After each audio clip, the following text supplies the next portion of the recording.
Hey guys, welcome back. We're looking at lessons 14 and 15 today. So one video keyword for the two lessons, but you will have both sets of practice problems to complete. So let's go ahead and jump on in. Earning money for soccer stuff. Andre has a summer job selling magazine subscriptions. He earns $25 per week plus $3 for every subscription he sells. Andre hopes to make at least enough money this week to buy a new pair of soccer cleats. Let N represent the number of magazine subscriptions Andre sells this week. Write an expression for the amount of money he makes this week. So if he's earning $25 a week, that just happens every single week. What's changing is that N number, so how many subscriptions he actually sells. So we're going to have 3N plus, that takes care of all the subscriptions he sells this week, plus our 25, which takes care of his weekly payment that he gets. So for B, the least expensive pair of cleats Andre wants costs $68. Write and solve an equation to find out how many magazine subscriptions Andre needs to sell to buy the cleats. So we're going to use our 3N plus 25, and we're going to set it equal to the cost of the cleats that he's looking at. So we have 3N plus 25 equals 68. So first thing we need to do is subtract 25. So we end up with 3N equals 68 minus 25, which is going to give us 43. And then we divide by 3. So 43 divided by 3, oops, you can't see that, is going to give us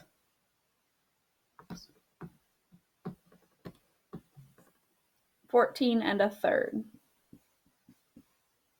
So he needs to sell 14 1/3 magazine in order to get his $68 that he needs. Now, if we think about that, can he actually sell a third of a magazine? No, definitely not. So he'd have to sell at least 15 magazines to take and get his cleats that he's looking at. So for C, if Andre sold 16 magazine subscriptions this week, would he reach his goal? So 16 is greater than 14 1/3. So yes, he would. He would have enough money to take and purchase those. As long as he sold more than the 14 1/3, he'd be able to get them. So what are some other number of magazine subscriptions Andre could have sold and still reach his goal? Well, he could have sold 15, could have sold 17, he could have sold 100. Whoops, that's 1,000. He could have sold 1,000. Any number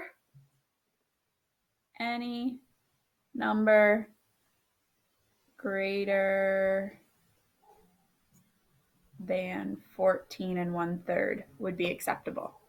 So for E, write an inequality expressing that Andre wants to make at least $68. So we're going back to the 3N plus 25.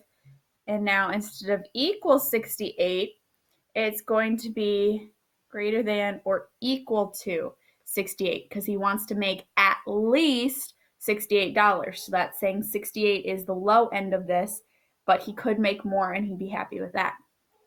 So for F, write an inequality, describe the number of subscriptions Andre must sell to reach his goal. N has to be greater than or equal to 14 1/3. We already did all this solving from before. So we're just changing it from an equal sign, from what we did before, to our inequalities. Okay?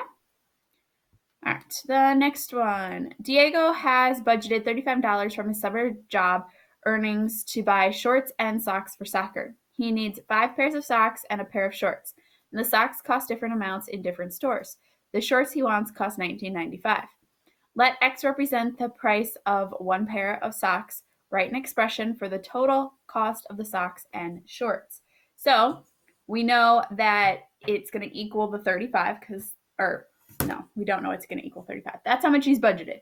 So we know that he needs 5 pairs of socks, but we don't know the cost of those. So 5X plus his one pair of shorts, which he does know the cost, $19.95. Now for part B, writing and solving an equation that says Diego spends exactly $35 on the socks and shorts. 5x plus $19.95 equals 35.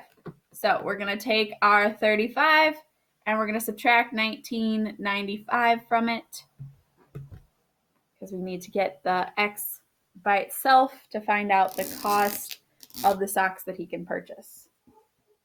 $19.95 minus $19.95.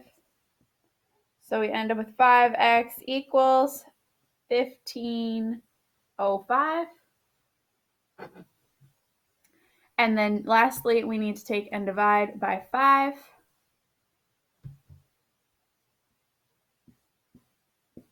So x equals 301. So that means he could spend $3.01 on each pair of socks that he buys. So that's the most he can spend if he wants to budget it at the $35 and not go over that. All right. So we said that that was $3.01 for each pair of socks. So for C, list some other possible prices for the socks that would still allow Diego to stay within his budget. So any price under $3.01. So $1 socks, $2 socks, $2.50, $3 socks. All of those would be possibilities for this. So for D, write an inequality to represent the amount Diego could spend on a single pair of socks. So X is less than or equal to 301 because we need it to be smaller than the 301. Otherwise, he's going to go over his budget, and we don't want him to do that. Okay, so when we include the equal to, that always means that it can include the $3.01. So that's a possible answer to this. But it also includes everything less than that. So if we just had the less than, then it couldn't include the 301, and the first amount that he could have and be within budget would be the $3. So keep that in mind, the differences between just having the greater than or less than and having the greater than or equal to, less than or equal to, okay? All right, on to lesson 15.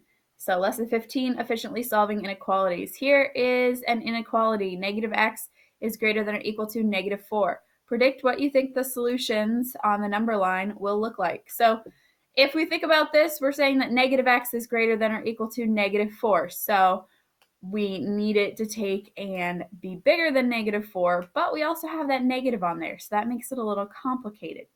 So if we look at our values here, we have 3. Negative 3 is greater than or equal to negative 4. Is that true? Yes, that's true. For B, negative 3. So negative times negative 3, so positive 3 is greater than 4. Is that true? Yes. Negative 4, so plug in a 4 there, that becomes negative 4. Negative 4 is greater than or equal to negative 4. Yep, that is true. This one, negative 4 times negative is going to give us a positive 4. So is positive 4 greater than or equal to negative 4? Yes. All right, this next one, E. We multiply the 4 and 1,000th times negative. So we have negative 4 and 1,000th. Is that greater than or equal to negative 4? Nope. But what about this other one where we will multiply a negative and a negative to get a positive? Then it's a yes because it'd be positive. So if we graph on a number line, actually I think there's a number line. That'll make life easier. So make this our 4, 3, 2, 1, 0. We're going to have a closed dot at 4. And our arrow is going to go to the left. Now, you may be wondering how we got that. When we have a problem like this, we want to divide by negative 1 to both sides. So we end up with x and 4, but when we divide by a negative or multiply by a negative, it flips the sign. So now it's less than or equal to. So really, this is everything less than or equal to 4. So looking at this is what we should have. All right. Our tables with inequalities. Let's investigate. The inequality x minus 3 is greater than -2. So we're going to complete the table. So if we plug in a -3, -3 minus 3 is going to give us -6. We plug in a -1, -1 minus 3 will give us a -4.